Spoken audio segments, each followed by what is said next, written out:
আমার গুরুদেব বলতেন গরু যখন খাবার খায় তখন দেখবেন তাড়াতাড়ি খেয়ে নেয়। বললা ঠিক মায়েরা? গরু যখন খাবার খায় তাড়াতাড়ি খেয়ে নেয়, কিন্তু এক সময় দেখবেন বসে বসে জাবর কাটে, খাবারগুলোকে আস্বাদন করে।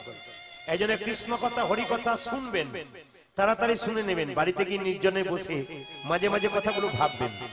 দেখবেন 10টা কথা শুনে যদি 5টা জীবনে কাজে লাগাতে পারেন আপনার জীবন সুন্দর হয়ে যাবে।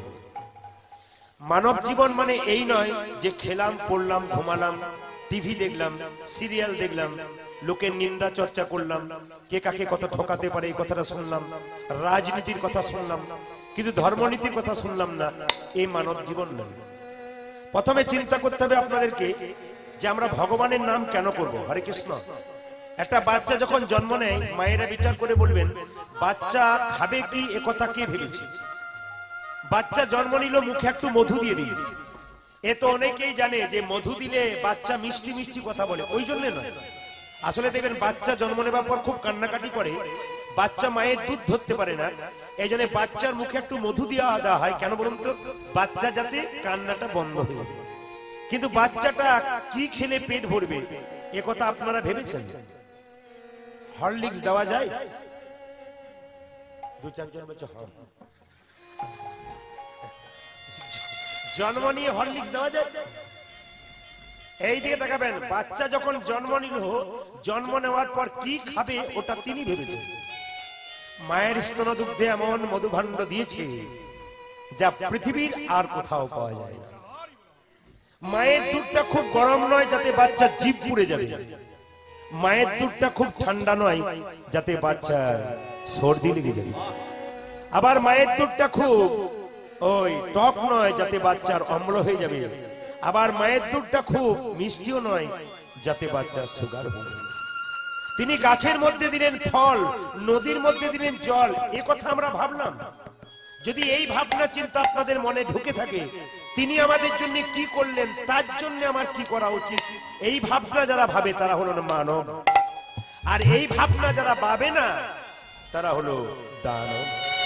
এই জন্য সংসারে এসে আমরা মানব সাজবো, দানব নয়। মহাপ্রভু যদি না আসতেন তবে হিন্দু ধর্ম থাকতো না। মহাপ্রভু যদি না আসতো তাহলে কৃষ্ণকে আমরা জানতে পারতাম না। মহাপ্রভু যদি না আসতো তাহলে এইরকম হরিবাসর তৈরি হতো না। আর মহাপ্রভু না এলে ধর্ম কি আমরা কেউ জানতে পারতাম না। প্রভু একদিন নবদ্বীপের পথ দিয়ে চলে যাচ্ছেন, আর একজন ভক্ত তাকে দেখে বলছে তুমি কে গো, এমন করে কাঙাল বেশে যাচ্ছ? একজন ভক্ত গাইছে, কে গো তুমি কাঙাল বেশে দেশ বিদেশে ঘুরে বেড়াও। কে গো তুমি কাঙাল বেশে দেশ বিদেশে ঘুরে বেড়াও। কে গো তুমি কাঙাল বেশে বলে দাও।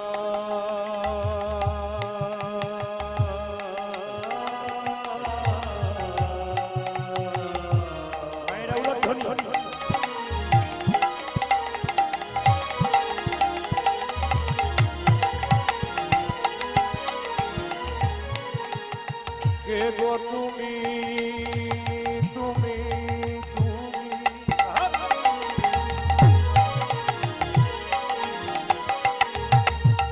আজ কে গো তুমি ওই নদিয়ার পথে পথে পথে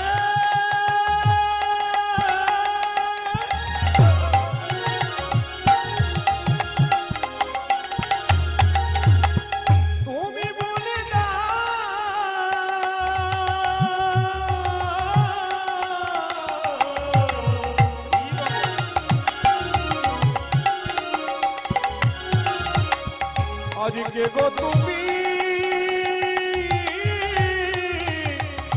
কাঙাল বেশে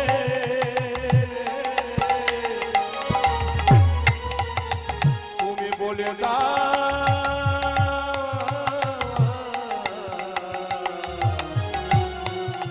কে গো তুমি কে গো তুমি কাঙাল বেশে দেশ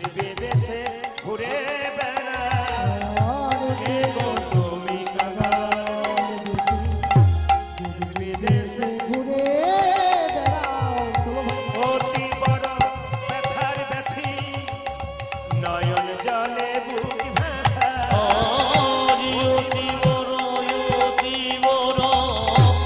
অতি বড় ব্যথাই ব্যথি নয়নে জলে বুকি ভাষা অতি বড় ব্যথার ব্যথি নয়ন জলে বুক ভাষা অতি বড় ব্যথার ব্যথি নয়ন জলে বুকে ভাসা দেব তুমি কাঙাল বেশে দেশ বিদেশে ঘুরে ও যা যেতে গো তুমি কাঙ্গাল বেশে দেশ বিদেশে ঘুরে বেড়া যমুনার ফুলে কদম্ব মূলে বাজাতে বাঁশি রাধা বলে তুমি যমুনার কোলে কদম্ব বলে ওরে যমুনা ওরে যমুনা ওই যমুনা রে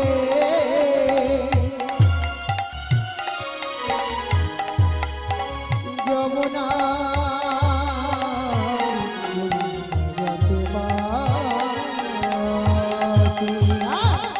যমুনা বলে কত মনে বসি রাজা বলে সেই না তুমি গৌর হয়ে বলির জীবে নামবি না হরি সেই না তুমি গৌর হয়ে বলে জীবে নামবে না সেই না তুমি গৌর হয়ে বলির জীবে নামবি না আজ সেই তুমি গোর বলে বলে দেবে নাম বিনা কে গো তুমি কাঙাল বেশে দেশ বিদেশে ঘুরে বেড়াও দেব তুমি কাঙাল বেশে দেশ বিদেশে ঘুরে বেড়া আমার চারতলা বাড়ি আছে আর আমি 1 কোটি টাকার মালিক না না আমার জন্য বলি অনেকে বলে আমার চারতলা বাড়ি আছে আমি 1 কোটি টাকার মালিক এই ভাবনা চিন্তা যার ভেতরে আছে তিনি কিন্তু ভগবানকে পাবেন না ভেতরে ভেতরে যিনি নিজেকে কাঙ্গাল মনে করবেন তিনি ভগবানকে পাবেন জনক ঋষি রাজা ছিল তিনি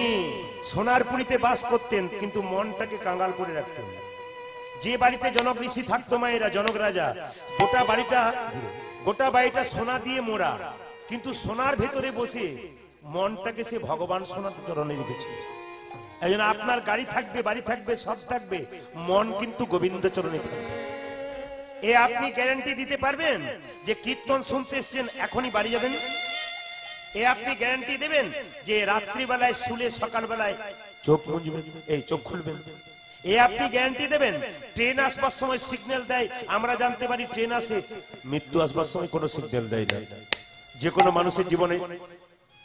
মানুষের জীবনে যে কোনো মুহূর্তে আসতে পারে এই জন্য বাবা কে যে কখন চলে যাবে যাবার আগে কিছু ভালো কাজ করে যাও একটা প্রমাণ আপনাদের দিয়ে দিই ডক্টর পঞ্চানন ভট্টাচার্য একটা বই আছে জগত আমি তিনি পরিষ্কার করে বললেন মানুষ মরে গেলে তাকে দেখতে গেলেই বুঝতে পারবেন তিনি স্বর্গে গেলেন না নরকে গেলেন মানুষ মরে যাবার পর তাকে দেখলেই বুঝবেন তার মুখটা দেখলেই বুঝবেন তিনি স্বর্গে গেলেন না নরকে গেলেন আপনি বলবেন কি করে বুঝবেন যেমন ধরবেন আপনারা কোনো মানুষ মারা গেছে আপনাদের পাড়াতে আপনি দেখতে গেলেন এসে বললেন এমন মরেছে গো যেন ঘুমাচ্ছে যেন হাসছে লোকটা মরেই নাই জেনে নেবেন ইনি যাবেন স্বর্গে এই সংসারে যারা ভালো কর্ম করবে মৃত্যুর সময় তার মুখটা মনে হবে হাসি হাসি সেই জন্য ঘুমাচ্ছে কিন্তু এই সংসারে সে যদি খারাপ কর্ম করে লোকের নিন্দা করে হরিনামের নিন্দা করে হরিনাম হলে পেছনে লেগে যায় হ্যাঁ এদের যখন মারা যাবে এরা মুখটা তখন বিভৎস হয়ে যাবে আপনারা এসে বলবেন বাবা যাকে দেখতে গেলাম তার মুখটা এত বিভৎস হয়ে গেছে হ্যাঁ যেন 4 দিন ঘুমাতে পারলাম না জেনে নেবেন ইনি যাচ্ছেন নরকে এই জন্য মানুষ হয়ে কর্ম করে এমন কিছু কর্ম করো জন্ম নিয়ে জন্ম হোক যথাযথা কর্ম ভালো হোক ঈশ্বরচন্দ্র বিদ্যাসাগরের ছবিটা দেওয়ালে টাঙানো আছে ফুলের মালা দেন কেন ও জন্মের দিকে তাকিয়েছেন না কর্মের দিকে তাকিয়েছেন ওর কর্মের দিকে তাকিয়েছেন রবীন্দ্রনাথ ঠাকুর জন্মের দিকে তাকিয়েছেন না কর্মের দিকে আপনার যে কোনো মহাপুরুষ তারা জন্ম যা হয়েছে কর্ম যেন ভালো হয় আপনাকে যখন বলো হরি হরি বল বলে নিয়ে যাবে লোকে বলবে আসলে কি হয়েছে জানিস এই লোকটা খুব ভালো ছিল কৃষ্ণ ভক্ত ছিল হরি ভক্ত ছিল যত বলবে লোকটা খুব ভালো ছিল গো যত লোকে বলবে ইনি স্বর্গে যাচ্ছে আর যদি আপনার মৃত্যুর পর বলে লোকটা গেছে ভালো হয়েছে গ্রামটা শান্তি হয়েছে বুঝে নেবেন ইনি নরকে যাচ্ছে আপনার কর্মই কিন্তু আপনাকে বলে দিচ্ছে আপনি স্বর্গে যাচ্ছেন না নরকে যাচ্ছেন। এই জন্য মনুষ্যকুলে জন্মগ্রহণ করে সবাই চেতনা জাগাবেন নিজেকে, যে ভগবানের নাম করতে হবে, নইলে কোনো পথ নাই। ভগবানের নামে যে কানতে পারে মা, সে ভগবানকে পায়। থালা থালা আপেল কলা মন্দিরে নিয়ে যাবেন, ভগবান খায় না। ভগবান কি করে দেখে, আপনি যে আপেল কলা নিয়ে গেলেন প্রেমের ভাবে নিয়ে গেলেন না অহংকারের ভাবে নিয়ে গেলেন। শত ভাইয়ের দাদা দুর্যোধন কৃষ্ণকে নিমন্ত্রণ করেছিল, এমন খাওয়ান খাবো বাপ জন্মে খাওয়াবো। ভগবান বলল নিমন্ত্রণ রক্ষা করব, তোমার বাড়িতে যাব, কিন্তু খাবো না, খিদে থাকবে, ঢেকুর তুলে চলেছে। দুর্যোধন বলল কৃষ্ণ এত খাবার করলাম, খেলে না চলে গেলি। কৃষ্ণ বলল অনেক বাড়ি পেরিয়ে এলাম, প্রচুর ভক্তের সঙ্গে দেখা হয়ে গেল, এত খাওয়ালো গলা পর্যন্ত হয়ে গেল, তোমার বাড়িতে আজ খাওয়া হলো না, পরে একদিন আসবো। কিন্তু খেয়েছিল কার বাড়িতে? বিদুরের স্ত্রীর কাছে। মায়েরা কলা বাদ দিয়ে কলার খোসা খেয়েছিল। ভক্তি যার কৃষ্ণ তার, সর্বশাস্ত্রে কয় ভক্তি না থাকলে কৃষ্ণ দেখিলেই কিনা। এই জন্য আপনাদের কাছে নিবেদন রইল, এত এত হিন্দু জাতি আপনারা কীর্তন শুনতে এসছেন, এত সুন্দর প্যান্ডেল ভিড় করে, এই প্রদীপ পালে একটা নিবেদন রইল, বাড়িতে বাড়িতে ভক্ত তৈরি করুন। হিন্দু ধর্মের যে অবস্থা, তাতে দিনের পর দিন নিচের দিকে নেমে যাচ্ছে। আপনারা কি ভাবছেন অনেকগুলো লোক একসঙ্গে জমায়েত হয়েছে বলে হিন্দু ধর্ম শক্ত হচ্ছে? না না, কেন হচ্ছে না বলুন তো? ইটের উপরে ইট সাজালে দেওয়াল তৈরি হয় না, পূর্বার ভয় থাকে। ইট আর ইটের ফাঁকে যদি মশলা দেওয়া হয় তবে কিন্তু দেওয়াল পাকা হয়। সেরকম আপনারা কীর্তন শুনলে হবে না, একজন একজনকে দেখলে জয় নিতাই বলবেন, তবে প্রেমের মশলা তৈরি হবে। যদি একজন একজনকে দেখে জয় নিতাই বলে জড়াজড়ি করে জড়ি ধরেন, তবে কিন্তু ইটের ফাঁকে মশলা দেওয়া হলো, তবে কিন্তু পাকা হলো। আর আপনি জয় নিতাই বলবেন, একজন মুখ ঘুরিয়ে চলে যাবে, তা বললে কিন্তু প্রেমের মশলা তৈরি হলো না। এই জন্য আপনাদের কাছে নিবেদন রইল, সময় আমি দিতে পারি না, দিয়েছি যখন তখন বলে যাই, কাল সকাল থেকে একজন একজনকে দেখলেই জয় নিতাই বলবেন। একটু জোরে বলুন তো, কাল সকাল থেকে সব কি বলবেন? আর একটু জোরে হবে মনে হচ্ছে নাকি? এক পাশে যদি একজন বলছে তো আরেকজন তাকিয়ে দেখছে, আমাদের গ্রাম থেকে যারা আসছে তারা বলছে। নইলে কাল গ্রামে গিয়ে আবার যদি ওর না বলে, তার চাইতে যদি বলে তাহলে বলবো তুই কাল বলেছিস। মানে আমাদের এইটা হচ্ছে সবচেয়ে স্বভাব খারাপ। এই জন্য সবাই মিলে বলুন নিতাই চাঁদ কি। যে পরিমাণ ভক্ত হয়েছে একটু জোরে আশা করছিলাম। নিতাই চাঁদ কি। বেড়েছে, আরো বারবার আশা আছে। নিতাই চাঁদ কি। মায়েরা কি বলছেন? ভয় ও জয়। আচ্ছা, আমি কম শুনতে পাই, একটু জুড়ে উঠি। বলো রাধা রানী কি, শ্যাম সুন্দর কি। মহাপ্রভু জীবের দ্বারে এলেন, জীবকে দিলেন কি হরিনাম। আর হরিনাম দেওয়ার সঙ্গে সঙ্গে কি করলেন? নিতাই চাঁদকে বললেন দাদা তুমি জীবের দ্বারে হরিনাম দাও। কে বললেন? মহাপ্রভু। এই যে নয়নে দেখিবে যাবে কৃষ্ণ নামে দেবে, দাদা নয়নে দেখিবে যাবে কৃষ্ণ নাম দেবে তরি। নয়নে দেখিবে যাবে কৃষ্ণ নাম দেবে উজানে নয়নে দেখিবে যাবে কৃষ্ণ নামে দেবে তারে।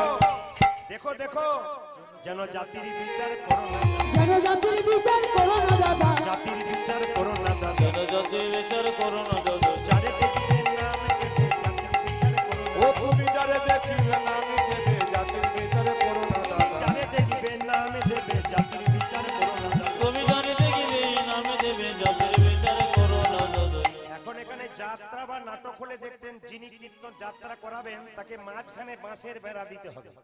একদিকে নারী একদিকে পুরুষ কীর্তনে দিতে হয় কেন বলুন তো? এখানে প্রেমের ব্যাপার থাকে। এই জন্য কলেজে যে ছেলে মেয়েরা পড়তে যায় ওরা দেখবেন মেয়ে আলাদা বেঞ্চ ছেলে আলাদা বেঞ্চ নয়, ছেলে মেয়ে একসঙ্গে বসে। কেন বলুন তো? ওরা ছোট নয়, বড় হয়ে গেছে, নিজেদেরকে চিনতে শিখে গেছে, জানতে শিখে গেছে, ওই জন্য আর তফাৎ করার দরকার নেই। এই জন্য হরিনামে যারা এসছেন তারা নিজেকে চিনতে শিখে গেছেন, আপনাদের এখানে বেড়া দেবার কোনো দরকার নেই।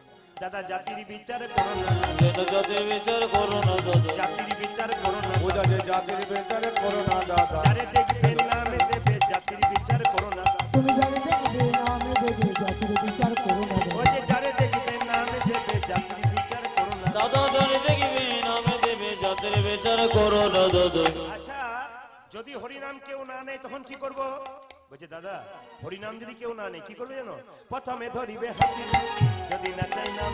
আর প্রথমে ধরিবে হাতে, যদি না চাই নাম দিতে। প্রথমে ধরিবে হাতে, যদি না চাই নাম। দাদা গো তাই গৌর হরি হরি বল হরি।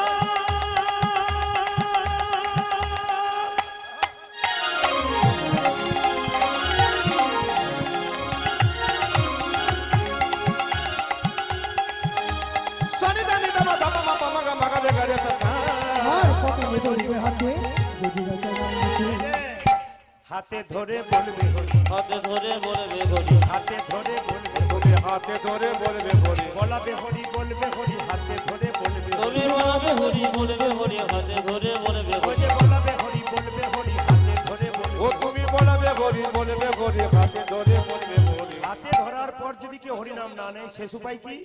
পাছে তার লোটাইবে পাই। ও দাদা, দাদা গো পাছে করো, পাছে করো, লোটা জীবী পাবো। দাদা পাছে তারো লুকায়ে রে পাই পায়ে ধরে বলবে হরি, ও দাদা পায়ে ধরি বলবে গরি দাদা পায়ে ধরে বলবে হরি বলাবে বলবে হরি বলবে হরি, বলবে হরি, পায়ে বাজে ধরে বলবে হরি। বলবে গরি বলবে গরি তুমি বাজে ধরে বলবে হরি, বলবে গরি বলবে গরি বাজে ধরে বলবে হরি, হরি বলবে হরি বাজে ধরে বলবে হরি। বলবে গরি বলবে দাদা পায়ে ধরে বলবে হরি আজ পাশে করো, পাছে করো, লোটা জীবী পাবো। যিনি জীবের দ্বারা এমন করে হরিনাম দিলেন, যে নিল তাকে তো দিল, যে নিল না তাকে জোর করে দিল। আপনাদের সামনে বলে যাই, একটু মন দিয়ে শুনবেন। হরিনাম করলে সুখ হয় না দুঃখ হয়? জোরে বলুন, একটু জোরে বলবেন, সুখ হয় না দুঃখ হয়? এখানে সব মানে বীরভূমের মানুষ খুব চালাক। অন্য জায়গা সব জোরে বলে দেয়, এরা বলছে আমার বলার দরকার নাই, তুমি বল। এই জন্য বলি, অনেকে চুপ করে থাকে, চুপ থাকাটাই বুদ্ধিমানের কাজ। হরিনাম করলে সুখ হয় নাকি না? আপনারা বলছেন হরিনাম করলে সুখ হয়, আবার কাল যেখানে যাব মেদিনীপুর, ওখানে জিজ্ঞেস করব মায়েরা হরিনাম করলে কি হয়, ওরা বলে দুঃখ হয়। বললাম দুঃখ কেন হয়? বলে যে হরিনাম করে তারই তো ছেঁড়া কাপড় হয়, যে হরিনাম করে তারই তো ঘরের চাল ফুটে জল পড়ে, যে করে আমার আস আমি করি তার, আমি করি তার। এ তো দেখছি আপনারা সব জানেন। হ্যাঁ, আমি যে করে আমার আস আমি করি তার সর্বনাশ, শেষে যদি না ছাড়ে আমার পাশ, তবে আমি হই তার দাস অনুদাস। ভগবানকে ডাকতে হবে, আর যে ভগবানকে বেশি ডাকবে তাকে ধাক্কা পেতে হবে। আপনি একটা সোনার মালা দোকানে বিক্রি করতে গেছেন, বাড়িতে টাকার দরকার, স্বর্ণকার পরীক্ষা করে দেখবে সোনাতে কতটা খাদ আছে, কতটা সোনা আছে, তারপর নেবেন। আপনি ভক্তি সোনা ভগবানের কাছে দেবেন, ভগবান তো একবার পরীক্ষা করে দেখবে যে আপনার ভক্তির মধ্যে কতটা খাদ আছে, কতটা সোনা আছে। একজন আমাকে প্রশ্ন করছে, প্রদীপ বাবু আপনি তো খুব বলেন, একজন লোক সারা জীবন হরিনাম করলো আর মরার সময় কুকুরের মতো মরে গেল, কেউ জল দিল না, কেন হলো? জেনে নিন, আপনারা বিচার করুন। 1 কেজি দুধ কিনলেন, তাতে যদি 500 জল দেওয়া থাকে, সর উঠবে? সর উঠবে? যদি 1 কেজি যদি 100 গ্রাম জল থাকে তাহলে সর উঠবে, আর তা যদি নাও থাকে, পিওর থাকে, তাহলে তো সর উঠবে। ধর্ম করবেন, ধর্ম যদি পাকা হয়, কে বলছে গন্ডগোল হবে? ধর্মের মধ্যে যদি অর্ধেকটা অধর্ম থাকে, আপনি পাবেন কি করে? এই জন্য ধর্ম করতে গেলে আপনাকে পাক্কা ধর্ম করতে হবে। ভগবানকে সন্ধ্যাবেলা একবার ডাকবেন, সকালবেলা একবার ডাকবেন, আর আর আর দুপুরবেলা একবার ডাকবেন, কিন্তু 5 মিনিট করে সময় দেবেন, ওই সময়টা যেন পাক্কা থাকে। ওই 5 মিনিট আমি অন্যদিকে তাকাবো না, একবারে পাক্কা পাকি গোবিন্দের জন্য দেবো, তবে কিন্তু আপনার হবে। আর আপনি 5 মিনিট ভগবানকে ডাকছেন। একজনকে বললাম যে শুনুন, চোখ মুজলেই ভগবানের ধ্যান করা যায়। কারণ দেখবেন বাচ্চা ছেলেরা যখন মন্দিরে যায়, আপনি শেখাবেন না, খালি বলবেন একবার প্রণাম কর বাবা, দেখবেন প্রণাম করলেই চোখ মুজে দেয়, দেয় না? এটা আপনি শেখান নাই, ওর জন্মগত নয়, ভগবানের কৃপা। চোখ মুজে ভগবানকে দেখা যায়, চোখ খুলে দেখা যায় না। এই জন্য একজনকে বললাম, ও বলছে আমার মন খুব চঞ্চল, আমার ভগবান ভজন হয় না। বললাম আপনি চোখ মুজে কোনো দিকে তাকাবেন না, হরিনাম করবেন। বলছে চোখ মুজলে রাজ্যের যত চিন্তা সব আমার মাথাতে ঘুরবে, এই জন্য আমি পারি না। বললাম তাহলে এক কাজ করবেন, শুয়ে শুয়ে করবেন, অসুবিধা নেই। মায়েরা, ভগবানের ভজনা সব জায়গায় করা যায়। আমি আপনাদের 100% গ্যারান্টি দিয়ে দিলাম, আপনি বাথরুমে বসেও কীর্তন করতে পারবেন। প্রশ্ন না না হাসি নয়, প্রশ্ন করবেন আপনি বললেন কি করে, ওটা অপবিত্র জায়গা। আপনি ঘুম থেকে উঠে বিছানাতেই গুরুমন্ত্র জপ করতে পারেন, আপনি পারেন, আপনার অধিকার আছে, এতে কোনো অপরাধ নাই। প্রমাণ কি? মহাপ্রভু যখন নীলাচলে ছিলেন তখন তার সঙ্গে ছোট্ট একটা বাচ্চা ছিল, তার নাম গোপাল। তো মহাপ্রভু যখন পায়খানাতে বসেছিল, গোপাল দেখতে পেল মহাপ্রভু জিভটাকে দাঁত দিয়ে চেপে বসে আছে। যখন পায়খানা থেকে মহাপ্রভু ফিরে এলেন তখন গোপাল জিজ্ঞেস করলো 5 বছরের বাচ্চা, ঠাকুর তুমি যখন পায়খানায় বসেছিলে তখন জিভটাকে দাঁত দিয়ে চেপে ধরেছিলে কেন? বললো, ওরে গোপাল তুই বুঝবি না। আমি কেন বুঝবো না? তোমার সঙ্গে আমি নীলাচলে আছি, আমি বুঝবো না মানে? আমাকে তোমাকে বুঝিয়ে দিতে হবে। মহাপ্রভু বলল, শোন, আসলে অপবিত্র জায়গায় ছিলাম তো, ওই সময় আমার জিভটা তো নিরন্তর কৃষ্ণ কথা বলে দেয়, ওই জন্য যদি বলে দেয় ওই জন্য চেপেছিলাম দাঁত দিয়ে। গোপাল জিজ্ঞেস করলো, প্রভু তুমি তো আমাকে গল্প শোনাও যে কুরুক্ষেত্রের যুদ্ধে ভগবান শ্রীকৃষ্ণ বলেছেন মৃত্যুকালে কেউ যদি তার নাম করতে পারে তবে তার স্বর্গপ্রাপ্তি হয়, গোবিন্দ চরণ লাভ হয়। আচ্ছা প্রভু, কোন ব্যক্তি যদি পায়খানায় গেল, তার বুকে প্রচন্ড যন্ত্রণা উঠলো, সামনে কেউ নাই, সে যদি বুকের যন্ত্রণায় ছটফট করতে করতে একবার হা কৃষ্ণ প্রাণ গোবিন্দ বলল, তারপর মরে গেল, তবে কি তার পাপ হয়ে গেল? মহাপ্রভু চমকে উঠল, গোপালের হাত দুটো ধরে বলল, গোপাল তুই আমার চৈতন্য ফিরিয়ে দিলি বাবা। এ জগতে গুরুমন্ত্র নেয় একজনের কাছে, সে দীক্ষা গুরু, আর যার কাছ থেকে শিক্ষা পাওয়া যায় সে শিক্ষা গুরু। ওরে গোপাল, আজ থেকে জানতে পারলাম তুই আমার গোপাল গুরু, আর তোর কাছ থেকে শিখে নিলাম হরিনাম যে কোনো অবস্থায় করা যায়।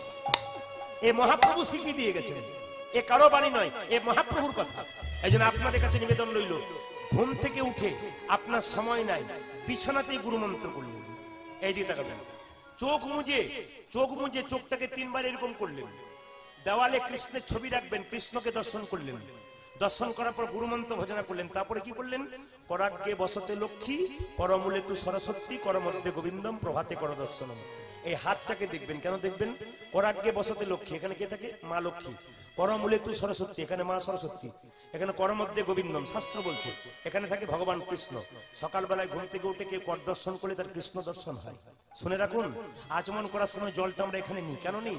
স্বয়ং ভগবান এখানে বর্তমান আছেন, এই জন্য আমরা নিই। এই যে সকালবেলায় উঠে কেউ কর দর্শন করবেন, ঘুম থেকে উঠে মাটিতে পা দেবার আগে, আপনি বিছানা থেকে নেমে মাটিতে পা দেবার আগে সেই মাটিটাকে প্রণাম করবেন। কেন প্রণাম করবেন? ওই মাটিতে মহাপ্রভুর জন্ম, ওই মাটিতে ভগবান কৃষ্ণের জন্ম, ওই মাটিতে নারায়ণের জন্ম, ওই মাটিতে বড় বড় পণ্ডিতের জন্ম, ওই বড় বড় বৈষ্ণবের জন্ম। তাদের চরণে প্রণাম জানিয়ে তারপর মাটিতে পা দিতে হয়। তাই নিতাই চাঁদ জীবের দ্বারা হরিনাম দিচ্ছে, যাকে দেখছে তাকে বলছে, তোমরা লাউ রে কি শরীর প্রেম, নিতাই ডাকি আই, তোমরা লোরে কি শরীরে প্রেম, নিতাই ডাকি যাও। তোমরা লাউ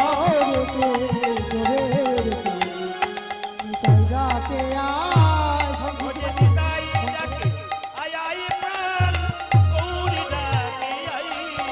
আমার নিতাই ডাকি তোমরা ধনী ভাইরা, ধনী।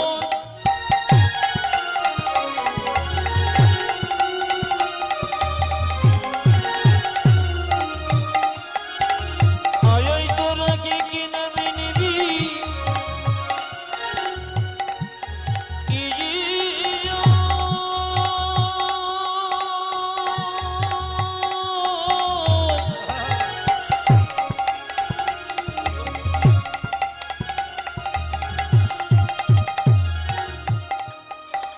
আমারই পরমে দয়ালের নিতাই দেওয়া